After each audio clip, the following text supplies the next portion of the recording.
Alors, c'est parti. Je ne sais pas quoi faire de ma vie. Qui ne s'est pas déjà dit ça au moins une fois dans sa vie? Quand on se dit ce genre de choses, je ne sais pas quoi faire de ma vie, il y a généralement des problèmes qui vont avec, qui font qu'on n'arrive pas justement à trouver ce qu'on veut faire dans sa vie, et j'en ai récolté 7. Premièrement, c'est je suis nul, donc je suis fait pour rien. Deuxièmement, j'ai pas de passion, donc je sais pas quoi faire. Troisièmement, je n'ai pas de rêve, donc quand on n'a pas de rêve, c'est comme les passions, on sait pas quoi faire. Quatrièmement, j'aime faire plusieurs choses, donc je ne sais pas quoi faire, je ne sais pas me décider. Cinquièmement, j'ai peur de me tromper dans mon orientation, si je fais quelque chose, est-ce que je vais pas me tromper? Sixièmement, je veux réaliser mes rêves, mais le problème c'est que je n'ai pas le soutien de mes proches. Et septièmement, c'est difficile de changer de voie parce que je n'ai pas d'argent. Alors ce qu'on va faire, c'est que je vais donner maintenant mes conseils pour chacun de ces 7 problèmes, d'accord? Et ensuite, à la fin de la vidéo, je vous donnerai la solution à tous ces problèmes. Donc restez à l'écoute, à tout de suite.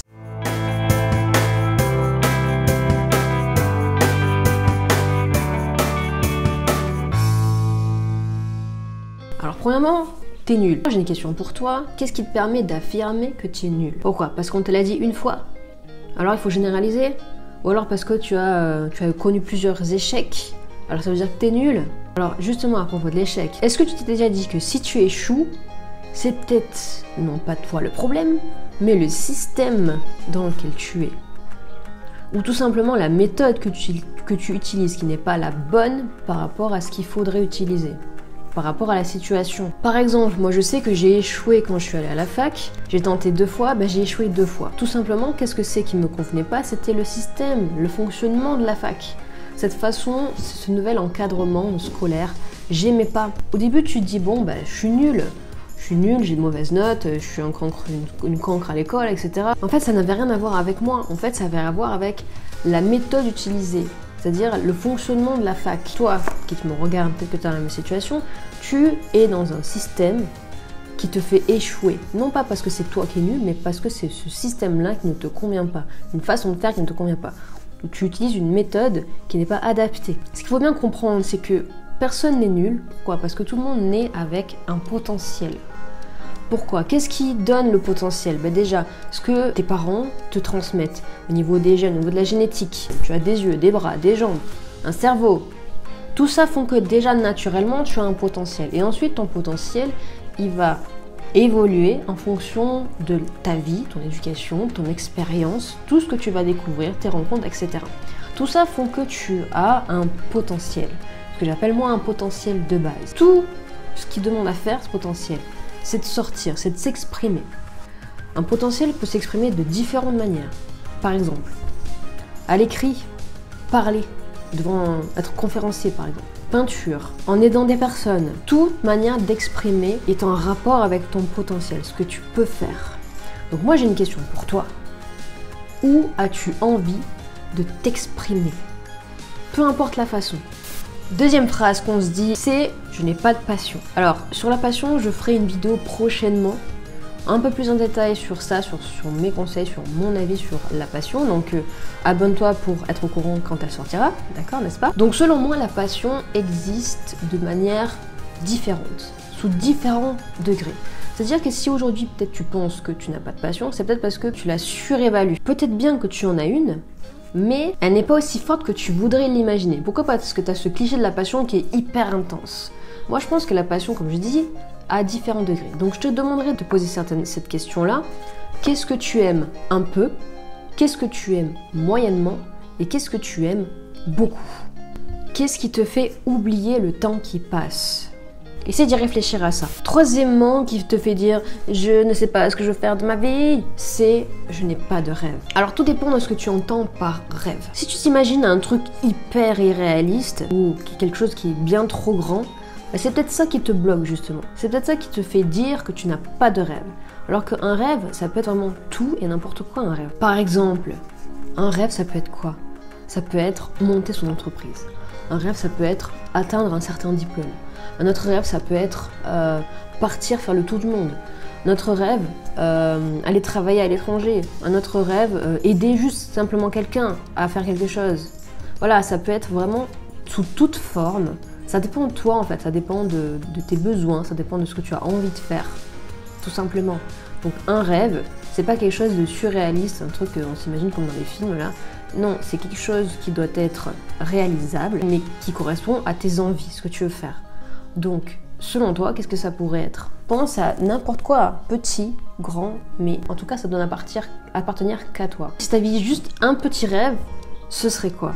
Quatrièmement, j'aime faire plusieurs choses et donc j'arrive pas à me décider et donc je sais pas quoi faire de ma vie. Alors c'est une bonne nouvelle que tu puisses être parmi ces personnes qui aiment faire plusieurs choses. Pourquoi? Parce que tout simplement, tu as du coup plusieurs pistes d'orientation. Alors c'est mieux plutôt que d'être dans le noir total. Il y a des personnes comme ça qui n'ont aucune idée. Que tu leur demandes qu'est-ce que tu aimes, elles savent pas quoi répondre. C'était mon cas pendant un moment. Donc ce que tu peux faire, tu as plusieurs possibilités. Ce que tu peux faire, c'est tester ces choses une à une. Toutes ces choses que tu aimes faire, tu les testes de manière un peu plus approfondie. Tu te dis, ok, je vais essayer de voir si je peux me professionnaliser dans cette chose-là ou cette chose-là. En fonction du degré. Qu'est-ce que tu aimes le plus en fonction de toutes ces choses? Quelle est la chose que tu aimes le plus? Et de voir si cette chose-là, tu peux pas te professionnaliser là-dessus. Deuxième possibilité, c'est de tu aimes faire plusieurs choses. Tout simplement, si tu n'as pas envie de te professionnaliser, de te dire ah non, je veux quand même que ça reste en loisir, sinon j'ai peur que ça me lasse, j'ai peur que ça me dégoûte. Dans ce cas-là, tu peux tout simplement t'engager dans un travail alimentaire, donc qui ne sert qu'à payer les factures, mais qui va te servir aussi à faire toutes ces choses à côté. Donc tous ces loisirs à côté. Et enfin, troisième possibilité, tu peux tout simplement faire de ces choses un seul et unique métier. Tu peux créer ton métier, tu peux devenir un entrepreneur, tu peux monter ton entreprise, imaginer un nouveau concept qui va rassembler toutes ces choses que tu aimes faire en même temps, les rassembler. Parce que généralement, quand on aime faire plusieurs choses, quand on va aller vers une seule chose, on va délaisser les autres et là, on va se sentir un petit peu comme vide. J'avais aussi cette impression que lorsque je m'engageais dans quelque chose, j'ai l'impression de me fermer à d'autres choses et ça me frustrait. Je me sentais comme il y avait un vide en moi. Alors que si tu réfléchis à peut-être rassembler toutes ces choses-là, là peut-être que tu as la solution. Cinquièmement, peur de me tromper d'orientation. Alors sache une chose, c'est que tu ne sauras jamais si tu te trompes, si tu t'es trompé, si tu n'essaies pas. Est-ce que tu as envie d'avoir le regret à la fin de ta vie, de te dire peut-être que si j'avais essayé, je me serais pas trompée. Ou peut-être qu'au contraire, si j'avais essayé, je me suis rendu compte que je me suis trompée et donc j'aurais rebondi, je me suis rendu compte que là, c'est pas du tout là ce que je veux faire, donc je m'oriente vers autre chose. Ça permet d'avancer, de se tromper. Et se tromper est la meilleure façon de trouver sa voie. Parce qu'on calibre, d'accord? Au début, trouver sa voie, ça peut être vaste, mais quand on va essayer, on se trompe, plus on se trompe, plus ça nous enlève certaines possibilités qui vont faire que on va affiner jusqu'à arriver à tiens, en fait, c'est ça que je veux faire. D'accord? C'est comme quand on fait une recherche sur internet. Si vous êtes sur une boutique en ligne de vêtements, vous êtes déjà certainement allé sur une boutique de vêtements. Vous cherchez quelque chose, il y a des filtres sur le côté. Vous voulez telle marque, telle matière, telle couleur, ça va vous enlever petit à petit plein de choses, ça va réduire les résultats pour après trouver ce qu'il vous faut. Trouver sa voie, c'est exactement la même chose. Donc n'ayez pas peur de vous tromper, ça va vous permettre de filtrer, de affiner ce qu'il vous faut vraiment et de vous diriger vers ce qu'il vous faut vraiment, d'accord? Ne vous prenez pas la tête. N'allez pas en vous disant je m'engage, allez-y plutôt en vous disant j'essaie. Vous allez voir, ça va vous débloquer ici. Sixièmement, je n'ai pas le soutien de mes proches. Alors, il faut comprendre une chose, c'est que les proches, tout ce qu'ils veulent, c'est te protéger. Nos proches pensent toujours nous dire ce qui est bien pour nous. C'est pas leur faute, ils veulent notre bien. Tout ce qu'ils veulent, c'est notre bien. D'accord? Il ne faut pas leur en vouloir pour ça. Donc nous, si on a des choses différentes, qui sont différentes par rapport à ce qu'ils pensent de nous, à ce qu'ils voudraient qu'on fasse, tout simplement, ce qu'il faut leur dire, c'est les rassurer.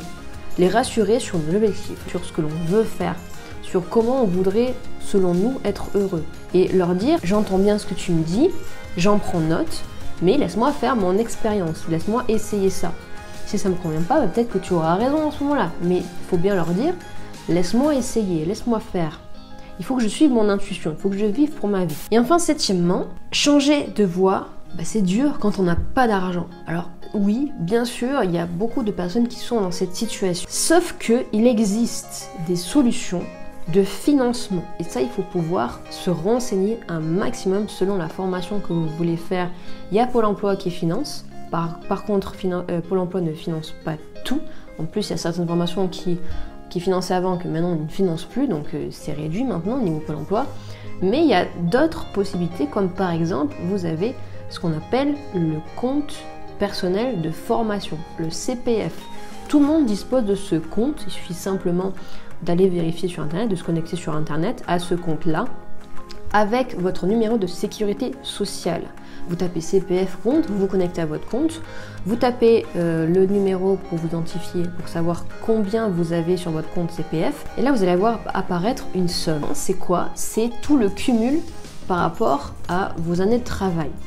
Chaque année, on accumule des heures qui font que ça se transforme en argent et c'est cet argent à la fin qui va nous permettre de financer une formation. C'est fait exprès. Si tu veux te convertir, si tu as besoin d'argent pour suivre une formation, bah tu pioches là-dedans. Maintenant, je te parle de la solution qui va t'aider à régler tous ces problèmes que je viens de te citer, pour lesquels je viens de te donner des conseils. Et cette solution, c'est quoi? C'est une formation que j'ai créée qui s'appelle Projet Professionnel. Donc, créer son projet professionnel, trouver sa voie et créer son projet professionnel pour ne plus être dans le flou, pour savoir vraiment ce qu'on veut faire dans la vie. Alors premièrement, qu'est-ce qu'on va faire dans cette formation? On va analyser ta situation, on va chercher ta voie en fonction de ça, on va essayer de comprendre tes blocages, tes problèmes. Ensuite, je vais te donner une méthode pour chercher ta voie, une méthode que j'ai personnellement utilisée qui m'a vraiment aidé à y voir beaucoup plus clair sur ce que je voulais faire dans la vie. Et enfin, on travaillera à monter ton projet professionnel. C'est peut-être l'occasion pour toi d'avoir enfin les réponses que tu attends vers ta voie professionnelle, vers ton orientation. Donc si tu veux y accéder, c'est facile, tu cliques sur le lien qu'il y a dans la description de la vidéo et puis voilà, on s'y retrouve dedans. Sinon, j'espère que tous les conseils que j'ai cités dans cette vidéo t'ont apporté quelque chose. N'hésite pas à me dire ce que tu en penses dans les commentaires. N'hésite pas aussi à me dire si tu as un autre problème, si tu as soulevé une autre question, de me le dire en commentaire et j'y répondrai. Et puis on se retrouve dans une autre vidéo sur cette chaîne YouTube. Pense à t'abonner pour d'autres astuces. Prends soin de toi. Salut!